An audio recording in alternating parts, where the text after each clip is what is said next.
हाय एम्पियंस। सो हमने previous video में 32 number theorem हमारा कर लिया था, चैप्टर 3 का जो था, यानी चैप्टर 3 का वो फर्स्ट थ्योरम हमारा हो चुका था। आज हम लोग सेकंड थ्योरम यानी चैप्टर 3 में जो हमारा सेकंड थ्योरम दिया वहां से हम कंटिन्यूस करेंगे, ठीक है। तो हमारा जो सेकंड वाला थ्योरम यानी परमानेंट नंबर हमारा जो 33 है, 33 पर थ्योरम नंबर 33, वो 90% सेम चीज है, 90% सेम है। जैसे प्रीवियस में जो आपने फर्स्ट पार्ट में जो देखा वही सब चीजें सेम है, बस इसको इन्वर्स करने किया गया है, ठीक है। जो हमारा फर्स्ट थ्योरम था वो इसका सीधा वर्जन था, ये उसका उल्टा वर्जन है, ठीक है। देखिए क्या था हमारा फर्स्ट थ्योरम जो हमारा था, उसमें हमें प्रूफ करना था कि जो हमारा केंद्र से लंब डाला जाता है, केंद्र से किसी जीवा पर लंब डाला जाता है, वो जीवा को समद्विभाजित करता है। और जो हमारा ये थ्योरम है, जो 33 नंबर थ्योरम है, इसमें क्या होगा कि आपको बोल देगा कि जो केंद्र से जीवा के मध्य बिंदु पर, केंद्र से जीवा के मध्य बिंदु पर जो रेखा खींचा, सरल रेखा मिलता है, उसे क्या करना है, वो जीवा पर लंब होता है, ये प्रमाणित करना है, ठीक है। देखिए थ्योरम जो आप लोग दिया हुआ वो पढ़ देते हैं। क्या बोल रहा है, आप लोग बुक में ऐसा कुछ लिखा हुआ मिलेगा, पढ़ना नंबर 33 और पेज नंबर जो वेस्ट बंगाल से है वो पेज नंबर 60 निकाल लीजिए बुक का, ठीक है। देखिए क्या बोल रहा है, प्रमाणित करे कि किसी जीवा, प्रमाणित करे कि किसी जीवा जो व्यास नहीं है, हम पहले ही बता चुके हैं क्या होता है, वृत्तम जीवा ही क्या होता है, व्यास होता है, ठीक है। तो इसमें क्लियर कर दे रहा है कि वो व्यास नहीं होगा, कि मध्य बिंदु पर जो जीवा हम लोग खींचेंगे उसका मध्य बिंदु, ठीक है, मध्य बिंदु को केंद्र वृत्त केंद्र से, मैं तो मध्य बिंदु को वृत्त केंद्र से मिलाने वाला सरल रेखा खंड उस जीवा पर लंब होता है, ठीक है। सबसे पहले आप लोग हम समझा दें मध्य बिंदु क्या होता है, ठीक है। सो मध्य बिंदु क्या होता है, देखिए अगर सपोज कीजिए, अगर हमने 6 सेंटीमीटर का एक लाइन खींचा, 6 सेंटीमीटर का एक लाइन खींचा, तो जब हम इस स्केल लेके इसको मेजर करेंगे, जहां 3 सेंटीमीटर आएगा, यानी दोनों पार्ट जब इक्वली हो सके जिस पॉइंट पे, यानी 3 हो जाए ये, और ये टोटल मेजरमेंट इसका जो रहे वो 6 सेंटीमीटर का रहे, ठीक है, जितना भी मेजरमेंट रहे, और जिस पॉइंट पे ये टू पार्ट्स में डिवाइड हो सके, जिस पॉइंट पे ये टू पार्ट में डिवाइड हो सके, यानी दो हिस्सों में जिस पॉइंट पे बांटा जा सके, वही उसका मध्य बिंदु होता है। यानी इधर 3 और जब फिर इधर 3 सेंटीमीटर, तो हम इस रेखा का मध्य बिंदु इसको बोलेंगे, ठीक है। क्यों, क्या कर रहा है ये, देखिए 6 सेंटीमीटर वाली जो लाइन है उसको दो भागों में डिवाइड कर दे रहा है। अगर आपका बोल दिया जाए कि ये 4 सेंटीमीटर लाइन हो जाए, 4 सेंटीमीटर लाइन है, तो बताइए इसका मध्य बिंदु कहाँ होगा, 2 सेंटीमीटर पे, ठीक है। तो इसको हम लोग मध्य बिंदु बोल देंगे, ठीक है, मध्य बिंदु, ठीक है। चलिए अब इसका सब टोटल बेसिक आप लोग हम पहले ही बता चुके हैं, इसमें कुछ बेसिक नहीं है। हाँ, लेकिन परमानेंट नंबर आप 32 पहले कर लीजिएगा, वो जरूरी है, क्योंकि ये 90% सेम थ्योरम है, तो परमानेंट नंबर 32 कर लीजिएगा जरूरी, ठीक है। चलिए इसको मिटाते हैं, अब हम थ्योरम से कंटिन्यूस करते हैं, ठीक है। सो हम लोग पता है, सबसे पहले हम लोग क्या करते हैं, सबसे पहले हम लोग मुख्य प्रतिज्ञा लिखते हैं।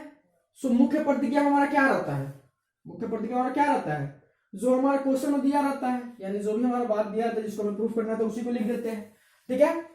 तो यहां हमारा मुख्य प्रतिज्ञा में क्या बोल रहा है, प्रमाणित करे कि किसी जीवा, प्रमाणित करे किसी जीवा जो व्यास नहीं है, कि मध्य बिंदु को वृत्त केंद्र से मिलाने वाला सरल रेखाखंड उस जीवा पर लंब होता है।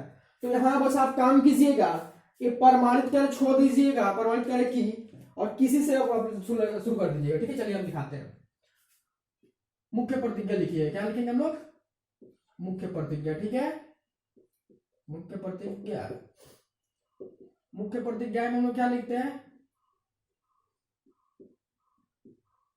सॉरी ये वाला ही होता है, ठीक है। मुख्य प्रतिज्ञा हम लोग क्या लिखते हैं, जो हमारा मेन पोर्शन दिया रहता है, हमारा जो भी हमारा क्वेश्चन पेपर मिलेगा, जो भी हमारा जहां से हम कर रहे हैं वहां जो हमारा मेन पोर्शन दिया रहता है, तो यहाँ पे हमारा क्या बोल दिया है, प्रमाणित करें कि हम लोग स्किप करेंगे, प्रमाणित करें कि हमारा तो क्वेश्चन लिखने के लिए वैसे लिखा गया उसको हम लोग स्किप करेंगे, यहां से हम लोग लिखना शुरू करेंगे, किसी जीवा, यहां से हम लोग क्या लिखना शुरू करेंगे, जो हमारा दे दिया रहेगा, क्या दिया है, किसी जीवा, किसी जीवा जो व्यास नहीं है, जो व्यास नहीं है, किसी जीवा जो व्यास नहीं है के मध्य बिंदु, के मध्य बिंदु, ठीक है, मध्य बिंदु को वृत्त केंद्र, वृत्त केंद्र तो बताइए ना, ये वाला जैसे वृत्त हो गया तो ये वृत्त केंद्र होता है, ठीक है। मध्य बिंदु को वृत्त केंद्र से मिलाने वाला रेखाखंड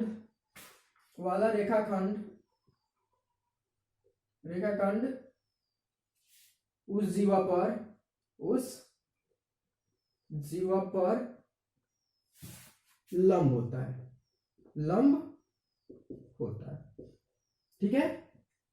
हम लोग को जो भी क्वेश्चन में दिया था मेंशन हमारे पास यही सब, हमारा क्वेश्चन पेपर का काम खत्म हो जाएगा, ठीक है। हमारे क्वेश्चन में क्या दे दिया था, प्रमाणित करे कि किसी जीवा जो व्यास नहीं है के मध्य बिंदु को वृत्त केंद्र से मिलाने वाला रेखाखंड उस जीवा पर लंब होता है। देखिए प्रीवियस का अपोजिट है, प्रीवियस में बोल दिया था क्या कि वो जो लंब है वो जीवा को समद्विभाजित करेगा, इसमें ऑलरेडी बोला है वो मध्य बिंदु यानी जीवा क्या है, समद्विभाजित है, वहीं पे आके वो सरल रेखाखंड मिल रहा है तो उस पे लंब होगा, ये प्रूफ कर देना है, ठीक है।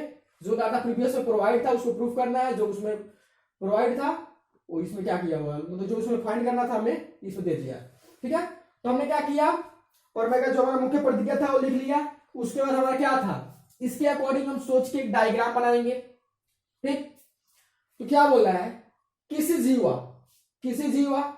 एक बात, तो ये जीवा किस में रहता है, वृत्त में। तो सबसे पहले हमें क्या करना होगा, एक वृत्त ड्रॉ करना होगा। जितना भी आप डायग्राम वाला काम करेंगे टोटल किससे बनाएंगे, पेंसिल से, ठीक है। डायग्राम में किसी भी प्रकार से आप पेन नहीं यूज करेंगे, उसके मार्क्स रिड्यूस होता है, ठीक है। तो किसी भी केस में आप पेन नहीं यूज करेंगे। एक वृत्त हो गया, ठीक। किसी जीवा, एक वृत्त का कोई जीवा बना लीजिए। जीवा क्या था, वृत्त के परिधि पर किन्हीं दो बिंदुओं को मिलाने वाले सरल रेखाखंड को हम लोग जीवा कहते हैं। यानी हम लोग एक बिंदु यहां हो गया, एक बिंदु हमने यहां सपोज कर लिया, जीवा कैसे भी हो सकता है, हमने इस जीवा को हमने कंसीडर कर लिया, ठीक है। तो हमारे पास एक जीवा हो गया जो व्यास नहीं है, अगर यही वृत्तम जीवा रहता तो क्या हो जाता हमारा, व्यास हो जाता। किसी जीवा जो व्यास नहीं है, ठीक है, कि मध्य बिंदु अभी हम समझाएं कि अगर 5 सेंटीमीटर लाइन हो तो 2.5 पे हमारा मध्य बिंदु आएगा, यानी दोनों साइड डिवाइड हो जाएगा बराबर में। सपोज कर लीजिए इसका मध्य बिंदु यहाँ पे, इमेजिनेशन है, तो इसका मध्य बिंदु क्या है, यहाँ पे है। अगर ये हमारा 4 सेंटीमीटर का रहता, तो हम लोग का मध्य बिंदु कैसे डिसाइड करते हैं, 2 सेंटीमीटर इधर छोड़ देते हैं और 2 सेंटीमीटर इधर, और जहां ये मिलने के बाद से दोनों बराबर अंश में टूटता वही क्या हो जाता है हमारा मध्य बिंदु। तो वैसे ही हमने एक मध्य बिंदु इमेजिन कर लिया, ये ठीक है। वो डाटा दिया कि मध्य बिंदु है, हमने क्या किया, वो इमेजिन कर लिया। तो क्या बोला है, किसी जीवा जो व्यास नहीं है के मध्य बिंदु को वृत्त केंद्र से मिलाने वाला सरल रेखाखंड या रेखाखंड, वृत्त केंद्र से मिला देना यहाँ पे, ठीक। तो हमने वृत्त केंद्र से मिला दिया। ये टोटल डाटा हमारे क्वेश्चन से दे दिया था। देखिए क्वेश्चन से हमें क्या दे दिया था, किसी जीवा जो व्यास नहीं है, तो हमने क्या किया, एक वृत्त बनाया जिसमें हमने जीवा ये बना दिया, ठीक है।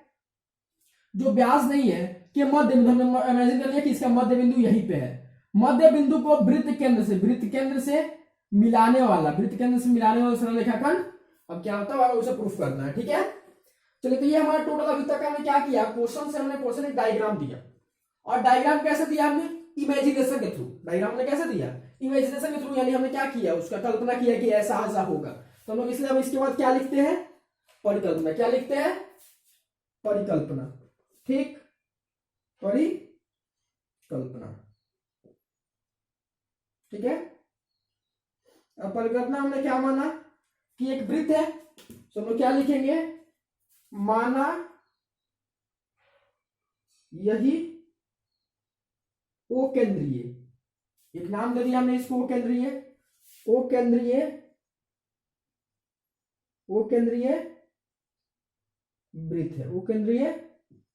वृत्त है, ठीक है। जिसमें ए बी एक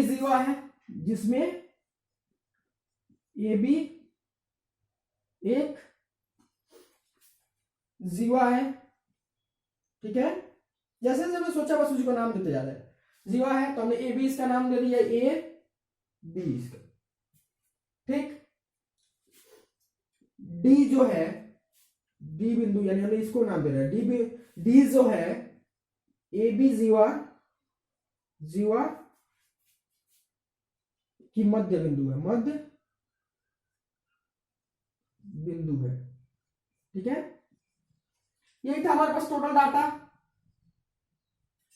ठीक, क्लियर है। और आप इसमें और ऐड करके लिखना चाहे तो लिख लीजिएगा। ओडी एक सरल रेखा है जो मतलब क्या बोलते हैं केंद्र से जीवा को जोड़ने का काम करती है, बस ऐसा लिखना चाहे तो लिख सकते हैं कि यहीं तक काफी। तो हमारा ये क्या था, इमेजिनेशन, यानी हमने क्या किया, परिकल्पना किया। ठीक है, कि ऐसा हमारे पास टोटल डायग्राम थ्रू में मिल गया। ठीक है, इसको लिख ही लीजिए। ठीक है, ओडी एक सरल रेखा है, एक रेखाखंड है, सरल रेखा बात है सीधा ही तो एक रेखाखंड है, रेखाखंड है जो केंद्र O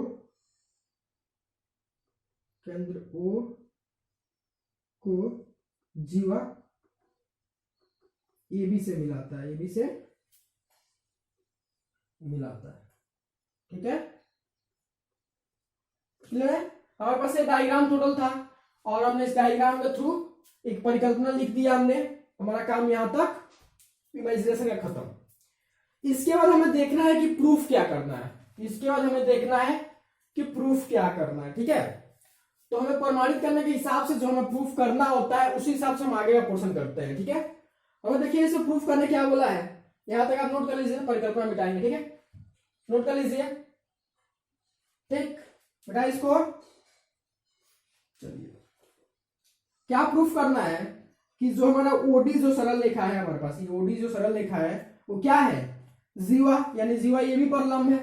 यही तो हमें प्रमाणित करना है ना, क्वेश्चन के हिसाब से देखिए पढ़िए, वही तो प्रमाणित करना है हमें। तो यानी हम क्या लिखेंगे, प्रमाणित करना है कि, प्रमाणित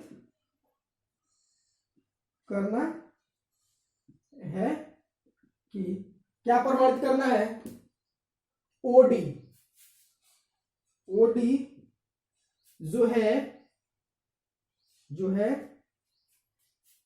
AB जीवा पर लंब है, लंब है।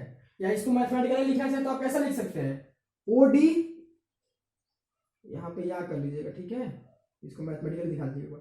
ओडी किस पे लंब है, AB पे। हम क्या बताए थे, जो एक लंब होता है उसमें जो ऊपर वाला हिस्सा होता है, यानी जो भी ऊपर वाला पार्ट होता है उसको पहले लिख देते हैं। अगर यहाँ पे XY रहता और ये MN रहता तो हम क्या लिखते हैं, कौन सा लंब इसमें है, कौन, ये है, तो XY लंब है हमारा। तो हम क्या लिख देंगे, XY किस पर लंब है, ये XY लंब हो गया, किस पर लंब है, हमारा MN पर लंब है। ठीक है, तो इसको हम लोग ऐसे लिख देते हैं। क्लियर है। तो हम लोग यही प्रूफ करना है, क्या प्रूफ कर देना है कि जो हमारा ओडी है वो किस पर लंब है, AB पर लंब है। तो हमें ये प्रूफ करना है पोर्शन जो। चलिए हमारा प्रमाणित का नाम लिख दिया, हमें क्या प्रूफ करना है हमें ये पता चल गया।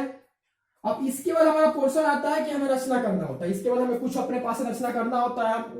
वो किस हिसाब से डिसाइड करते हैं कि हमें क्या प्रूफ करना है, हमारे पास क्या डाटा है। कुछ ऐसा थ्योरम होगा जिसमें रचना करना ही नहीं पड़ेगा, तो हो सकता है वो ऐसे प्रूफ होता हो। हमें वो रचना हर जगह कंपल्सरी नहीं है, लेकिन यहाँ पर हम देखेंगे कि कंपल्सरी है या नहीं है तो क्या कंपल्सरी है। ठीक है, कैसे रचना करें। चलिए इसको मिटाया, प्रमाणित का नाम लिख लिया।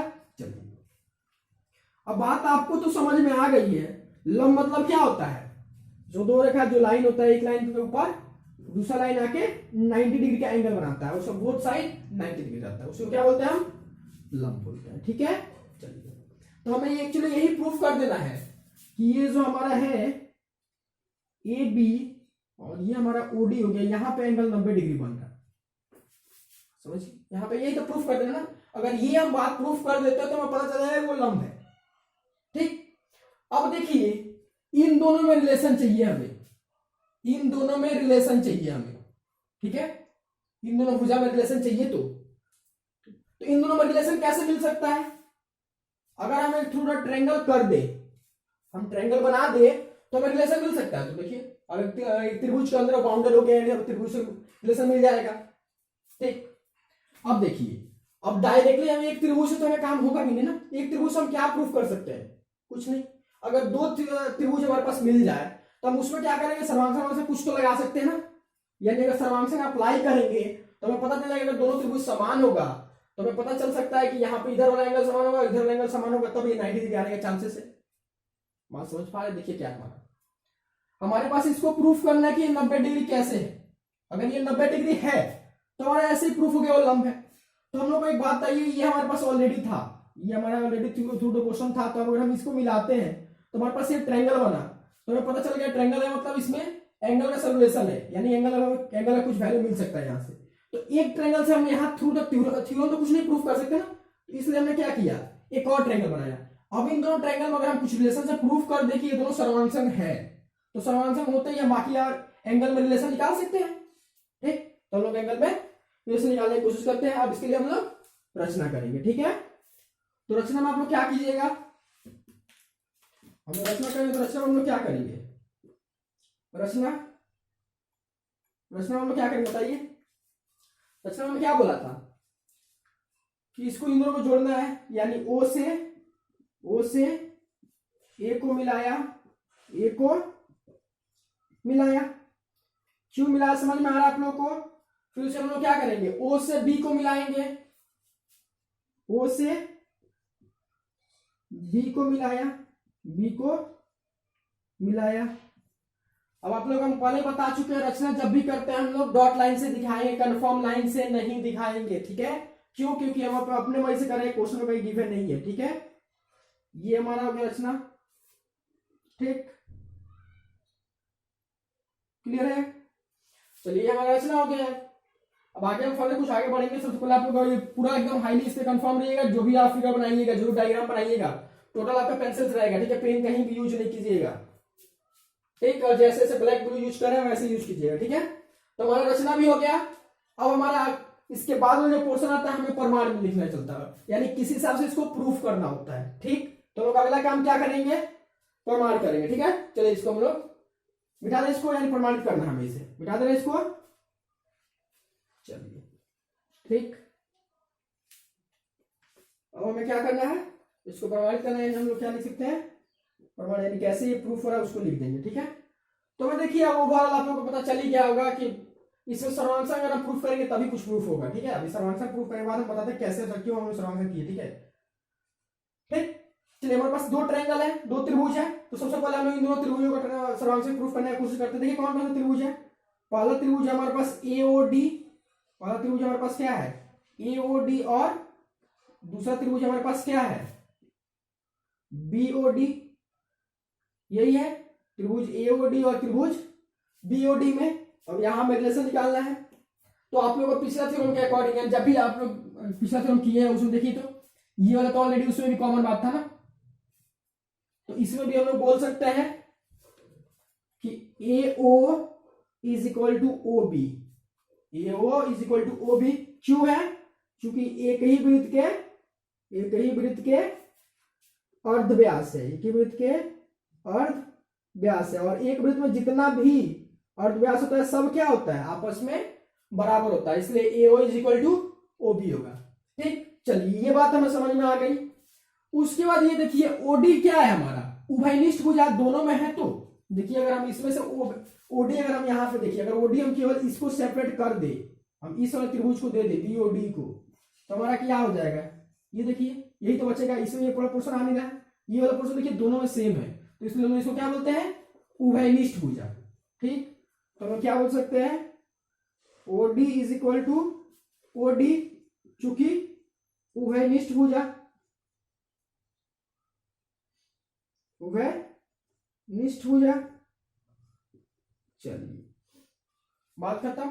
अब देखिए एक और हमें कोई रिलेशन ढूंढना है। ठीक, सर्वांगसम करने के लिए हमने क्या बताया था, तीन रिलेशन बताया था, या तो तीनों साइड बराबर है, या SAS हो, या SAA हो। ठीक, ये रिलेशन हमें बताया था। तो हम लोग यहाँ पे कोई भी अप्लाई करने की कोशिश करेंगे, हमें तो दो भुजा मिल गई। ये हमारे पिछले इस थ्योरम में हमें देखना है कि न्यू ये क्या मिला है, दो भुजा तो हमें मिल गई।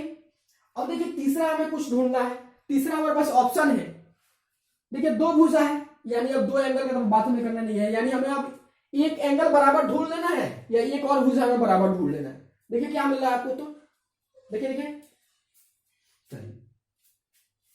देखिए एंगल में तो हम इस किसी भी बेस पे इसको नहीं बोल सकते ये दोनों बराबर है, ऐसा तो बोलने में पॉसिबिलिटी नहीं है। और इसको भी हम नहीं बोल सकते ये दोनों बराबर है, इसको भी एंगल का बात है, कहीं किसी बेस पे बराबर नहीं बता सकते, यहाँ बराबर है।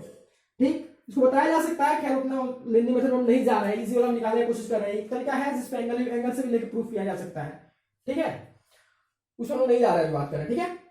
हम लोग देखिए सिंपल क्या दिख रहा है कि जो हमारा ये नीचे वाला जो लाइन है, ये हमारा जो जीवा था, इसको ये हमारा जो ओडी आ रहा था क्या कर रहा था, बराबर भागों में नहीं बांट रहा था, हमने के मध्य बिंदु है, यानी क्या होगा, अगर ये 4 सेंटीमीटर का होगा तो ये 2 का डिवाइड नहीं हो गया होगा, ये 2 सेंटीमीटर और ये 2 सेंटीमीटर, ये क्वेश्चन तुम्हारे आंसर करके रख दिया है ना कि ये मध्य बिंदु है, जो डी क्या है, मध्य बिंदु है।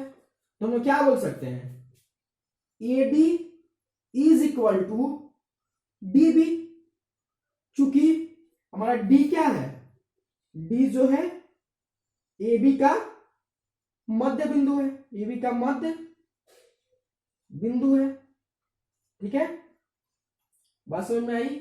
चलिए ऊपर में मिटा देते हैं हम, ठीक। चलिए इसका प्रमाण एक बार हम रिपीट कर दें। टोटल प्रमाण हमने क्या किया, पहले हमने देखा दोनों त्रिभुज में हमारा रिलेशन क्या है, सो हमने दोनों त्रिभुज में रिलेशन देखा, ठीक है। अब दोनों त्रिभुज में रिलेशन देखा तो हमें पता चला कि OA is equal to OB, क्यों, क्योंकि एक ही वृत्त का ये क्या था, दोनों अर्धव्यास था, यहां बात हमारे त्रिभुज पहला में मिल गया। दूसरा हमने क्या देखा, जो हमारा OD था वो दोनों में कॉमन था, यानी उभयनिष्ठ भुजा था, इसलिए वो जब दोनों में जब एक ही भुजा दोनों में पार्टिसिपेट कर रहा है तो दोनों जो लेंथ तो उसका बराबर होगा ना, ठीक। चलिए फिर हमने देखा कि ये जो हमारा डी है ये भी का मध्य बिंदु है, मध्य बिंदु वही होता है जो एक रेखा को दो बराबर भागों में बांट दे, जिस पॉइंट को बराबर भागों में बांटा जाता है उसी को उसका मध्य बिंदु बोलते हैं, यानी ये क्या हो गया, AD बराबर DB, ये बात हमारा हो गया। इसलिए अब हम लोग क्या बोल सकते हैं कि ये दोनों त्रिभुज सर्वांग संग है, पहला रूल, AOD किसका सर्वांग संग है, सर्वांग संग त्रिभुज BOD, कैसे, S पहले देखिए साइड, दोनों में साइड ही तो बराबर है, फिर दूसरा S ये साइड उभयनिष्ठ है, फिर तीसरा भी S, तीसरा भी तो भुजा पे बात किया जा रहा है ना, SS शर्ता अनुसार, ठीक है। ये हमारा सर्वांगसंग प्रूफ हो गया, ये हमारा सर्वांगसंग प्रूफ हो गया। अब सर्वांगसंग प्रूफ होते ही हम एक बात यहां से बोल सकते हैं कि ये दोनों त्रिभुज क्या है, हर तरह से समान हो गया, यानी इसमें हर जो एंगल होगा इक्वलिटी होगा, ये हर तरह से समान हो गया, दोनों एक ही जैसा एकदम हो गया, ठीक। अब देखिए हमें बात बताइए, ये जो हमारा AB है, ठीक, ये जीवा है, और जीवा क्या होता है, एक सरल रेखाखंड होता है, यानी जीवा जब सरल रेखाखंड है तो आप एक बात बताइए ये हर जगह क्या कर रहा होगा, 180 डिग्री का ही एंगल तो बना रहा होगा ना, सरल रेखाखंड यानी सरल कोण हमारा क्या होता है, वो उस कोण का मान जिसका 180 डिग्री, सपोज कीजिए, देखिए ये हमारा सरल रेखाखंड ऐसे हो गया, अगर इसको हम यहाँ पे बोले कि इस यहाँ पे एक पॉइंट हो गया ये बी पे कितना डिग्री एंगल बना, तो आप क्या बोलिएगा 180 डिग्री का, और फिर हम पूछे कि यहाँ पे एक और पॉइंट दे दे F, और F पे पूछे कितना डिग्री बन रहा है तो 180 डिग्री, यानी सरल रेखा क्या करता है 180 डिग्री कोण बनाता है, ये भी हमारा सरल रेखा है, ये भी हमारा सरल रेखा है, जब सरल रेखा है हमारा तो सरल रेखा में कितना डिग्री कोण बनना होगा 180 डिग्री का, ठीक। अब देखिए 180 डिग्री के ऊपर हम कुछ भी खड़ा कर दे, 180 डिग्री पे ऊपर हम कुछ भी खड़ा करेंगे तो क्या करेगा 90 डिग्री पे खड़ा होगा ना, एकदम सीधा डायरेक्शन में खड़ा करें तो क्या होगा हमारा 90 डिग्री में डिवाइड 90 डिग्री पे होगा। या आइदर इसको एक और तरीका से आप समझ सकते हैं, ये देखिए हमारा क्या है 180 डिग्री का कोण है, ठीक, बात समझिएगा 180 डिग्री का कोण है, उसके बाद फिर हमारा ये हमारा मध्य बिंदु हो गया जो D है, और ये हमारा त्रिभुज 1 नंबर त्रिभुज और 2 नंबर त्रिभुज हो गया। अब देखिए ये इसके बराबर, ये इसके बराबर, और ये उभयनिष्ठ भुजा, यानी जब तीनों भुजा बराबर है तो क्या होगा हमारा तीनों कोण भी बराबर होना चाहिए, इसमें सब टोटल बराबर होना चाहिए हर तरह से, तो सब एंगल जब 180 डिग्री है तो ये दो बराबर भागों में बटेगा, तो यहाँ पे यानी क्या हो गया दोनों तरफ 90-90 का बना दिया, जब हमारा 90-90 का बना देगा तो हमारा क्या हो जाएगा, वो लंब प्रूफ हो जाएगा। 90 डिग्री कंडीशन क्या है, लंब कंडीशन क्या है, जब एक लाइन आके दूसरा लाइन में 90 डिग्री कोण बनता है वही तो लंब हो जाता है हमारा ना, तो ये हमारा लंब तो 90 डिग्री तो बना ही रहा है ना, ठीक है। इसलिए हम लोग क्या बोल सकते हैं, इसलिए angle ADO is equal to angle BDO is equal to एक समकोण। बोल सकते हैं 90 डिग्री। समकोण का मतलब क्या होता है? 90 डिग्री। चूंकि AB एक सरल रेखाखंड है, एक सरल रेखाखंड है और जो हमारा OD है, OD उस पर खड़ा है। तो इसलिए हम लोग क्या बोल सकते हैं? वो समकोण ही होगा, और जब समकोण हो गया यानी वो क्या हो गया? लंब। इसलिए हम लोग, अब उसके बाद इसलिए आप लिख दीजिए OD जो है किस पे लंब है? AB पर। हमारा ये क्या हो गया? प्रमाणित हो गया। ठीक है। तो सोचो हमने क्या देखा? केवल सब देखिए, आपको क्या था, परिकल्पना क्या किया हमने, किस तरह किया वो समझ में आ गया। मुख्य प्रतिक्रिया में क्या था, जो में दिया था वो लिख दिया हमने। फिर उसका हमने इमेजिनेशन किया। इमेजिनेशन के बाद हमने क्या किया? परिकल्पना किया, जो हमारा डायग्राम के थ्रू इमेजिन किया, डायग्राम के थ्रू इमेजिन किया, उसको हमने थ्योरी में लिखा। थ्योरी में लिखने के बाद हमें ये पॉइंट ढूंढा कि क्या प्रूफ करना है हमें। वो ढूंढने के बाद हमने देखा उसके लिए रचना का जरूरत है या नहीं है, तो रचना का हमें जरूरत लगा, तो इन दोनों को हमने रचना से किया।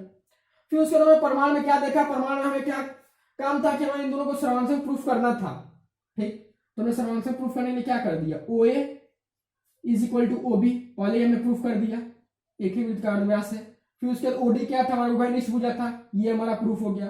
फिर उसके बाद ये हमारा ऑलरेडी डाटा दिया हुआ था, क्योंकि D क्या था? मध्य बिंदु था, तो AD is equal to DB हो गया, ये भी हमारा क्या हो गया? लेके दोनों त्रिभुज क्या हो गया? हमारा सर्वांशक प्रूफ हो गया। अब सर्वांशक प्रूफ हो गया तो हर तरह से वो बराबर हो गया। और उसके बाद हमारा जो AB है, ये सरल रेखाखंड है, सरल रेखाखंड पे आके कुछ भी अगर खड़ा हो जाता है, वो क्या करेगा? हमारा 90 डिग्री कोण बनाएगा। तो इसलिए हमने क्या किया, इसको भी 90 डिग्री कोण बन गया, इधर भी 90 डिग्री बनेगा, तो इधर भी 90 डिग्री, दोनों क्या हो गया? बराबर हो गया। और हमारा लंब का कंडीशन ही होता है कि जो हमारा क्या हो, एक रेखा दूसरे रेखा के ऊपर 90 डिग्री कोण बनाए, तो उसे हम क्या बोलते हैं? लंब बोलते हैं। तो हमारा ये प्रूफ हो गया। तो इसलिए हम क्या बोल सकते हैं? OD क्या है? AB पर लंब है। तो हमारा यहाँ पे थ्योरम भी खत्म होता है, दूसरा नंबर भी। और आपका 3 चैप्टर में 2 ही थ्योरम था, 3 चैप्टर में 2 ही थ्योरम था। इस थ्योरम के बेस पे कुछ राइडर्स आता है जिसे हमें प्रूफ करना होता है। ठीक, और उसके बाद इस पे सम्स भी आता है 2 मार्क्स का। ठीक है, तो भाई उस सबको करना है। तो नेक्स्ट वीडियो में हम आप लोग को 1-2 राइडर्स का टाइप बता देंगे, और उसके बाद 1-2 जो क्वेश्चन है उसको हम दे देंगे। उसके बाद हम वर्कशीट इसका नेक्स्ट वीडियो में प्रोवाइड कर देंगे। ठीक है, और इसको कैसे रिप्रेजेंट करना है आप लोगों ने सब देख लिया कि जो भी हमने जहां ब्लैक से लिखा है उसको ब्लैक से लिखिएगा, जो भी हमने ब्लू से लिखा है ब्लू से लिखिएगा। डायग्राम जितना बनाइएगा, जितना भी डायग्राम यूज कीजिएगा, टोटल पेंसिल से रहना चाहिए। जो आपका रचना होगा वो डॉट लाइन से होना चाहिए, कभी भी कंफर्म लाइन से नहीं दिखाइएगा। ठीक है, चलिए फिर नेक्स्ट वीडियो में मिलते हैं। बाय।